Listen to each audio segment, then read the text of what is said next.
Ang sining ay patuloy na nagbibigay kulay at kahulugan sa ating mga buhay dahil sa kapangyarihan nito na mag-transform ng mga pangkaraniwang bagay. At para pag-usapan natin ang kanyang art pieces, Prof. na gawa sa mga tubo at iba pang industrial materials, makakasama po natin ngayong umaga ang artist na si Lino Bero Hamisola o kilala bilang Pipesman. Magandang umaga at welcome sa Rise and Shine Pilipinas, Pipesman.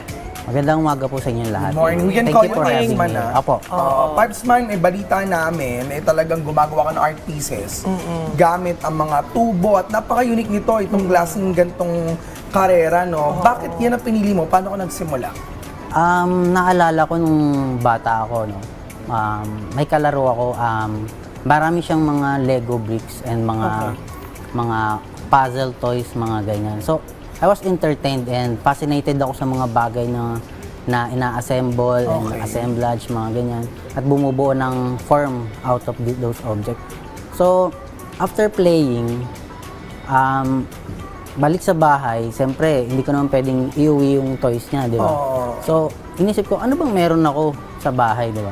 Tumingin ako sa paligid, nag-observe ako. So, ang meron ako, mga karton ng mga vitamins, mga lata, ganon. And mostly yung mga pinagtabasan sa construction like woods and pipes. So yun yung pinaka naging toys ko kasi yung family ko nasa construction din. So yung mga object na yun yung pinaka ginawa kong minimik ko yung idea nung toy na yon, di ba? Na nag-a-assemblage, nag-a-attach, detach, hanggang sa makabuo ng form sa mga object na yun. Kumbaga, yun yung pinaka naging toys ko. Yung toys niya pang matalino. Oo, totoo. At hindi lang basta-basta nakakaaliw, kundi may sustainability din. Yes. Diba? Kasi sa akin yung pipe dati na ipahalo lang sa akin ng tatay kasi sobrang kulit eh. At least ikaw, nagamit mo for sustainability. Yes. Iba to si Pipesman. Pag matalino, no? Ito naman, curious naman kami, Pipesman, no? Ano ba yung proseso? Paano nabubuo yung artwork mula sa tubo? I mean, meron ka bang tema or inspirasyon sa mga disenyo mo? At gaano katagal nabubuo yung mga artwork na ito? Yung pipes ko kasi, since available siya sa paligid ko, pa-proseso siya gawin, no? Ado dun yung pagsukat, pagputol ng mga objects at pag-attach. Minsan minsan makakagawa ko sa isang araw lang ng mga maliliit na artwork. Minsan naman pag medium works nasa isang linggo. Minsan yung mga malalakihan naman, mga naabot din ng mga buwan. Ano pinakamalaki na gawa mo? Siguro lampas sa akin, mga 6 feet. Ganyan. Gumagawa na ako ng mga yan? Nasa 300,000, mga ganun, ng mga so ranges naging career niya. mo na? Yes, as professional Ayan, artist. kapag binili ko yan. Yung mga ganito, nasa 2,500. Ako as a customer, what do I get there? Artwork itself is a function na, no? Okay. So, pero minsan gumagawa rin ako nag-iisip din ako na magiging functional pa siya. Okay. So hindi lang siya pang display. As career ko bilang isang artist, yun yung ini-introduce ko na other possibilities sa object na to, na pwede akong makapagbigay ng idea na meron pang pwedeng gawin sa mga bagay na to. So yun yung pinaka-purpose. Given yung mga materials na ginagamit, of course, construction, let's say talagang Industrial, nagmamahal yung mga bilihin. Di ba? Paano mo napagsasabay yung creativity at practicality mo? Practicality, yes. Dahil sa ngayon, sa economical situation, nag-a-attach din ako ng mga object na available na, like repurpose object, mga recyclable object. Pinagsasama-sama ko sila, not just like pure pipes, no? So, yung pinaka-pipe, yun yung pinaka-structural skeleton ng work ko. Then, nag-a-attach ako ng mga object doon. Mga iba't iba. Bilang alagad naman ng isang sining Pipesman, paano mo nasisiguro na nakakatulong o nakakapag-provide ng positive impact or effect sa komunidad yung mga art pieces mo? Sinisigurado ko na makakapag-contribute ako ng idea at possibilities out of sa mga ginagawa ko.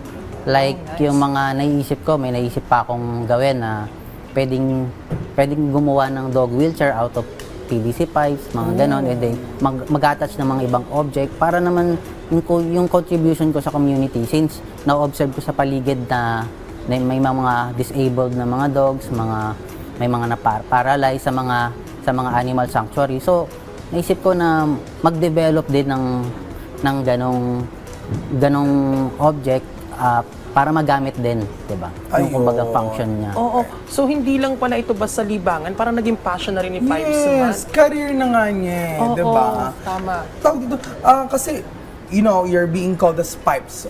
Yeah, Pipes man. Paano naging Pipes man ang tawag sa'yo? Yung work ko kasi, most likely, talagang nag-involve siya sa mga different types of pipes. Andun yung PVC pipes, Okay.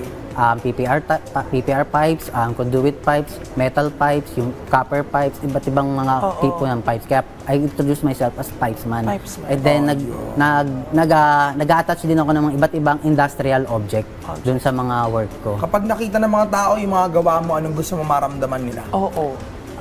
Gusto kong ma-inspired sila Okay. na pag nakita nila yung work ko na pakita nila yung object na may possibilities like there's a quote saying na if you change the way you look at things, the things you look at change. Kumbaga it's a matter of perspective. Kumbaga may makita kang object na ganito, kung makikita mo to, instead na itatapon mo, maalala mo, si Pipes man, si Lino, may ginawa siya dito eh. So I should keep it, baka may magawa din ako na kagaya ng ginawa niya. Ganun po yung So, ano legacy. na lang yung mensahe siguro niya doon sa mga aspiring artists na nanonood sa atin ngayong umaga? At saan ka ba nila pwedeng subaybayan? May social media pages ka ba? Meron po. Ang sasabi ko sa mga aspiring artists, ang seeding ay nakakatakot at masalimuot, pero masaya. Yun naman importante, masaya at pakabuluhan ng ginagawa mo. Yeah. At sa mga kapwa ko namang mga alagad ng sining, sana umisip din tayo ng mga bagay na maiko-contribute natin bilang isang alagad ng sining sa lipunan na may purpose din. Kung ba, makabuluhang sining din ang ilikha natin. Ayun. On that note, maraming salamat sa iyong oras, Pipes man. At naway marami pa ma-inspire sa mga klase ng mga obra na iyong ginagawa.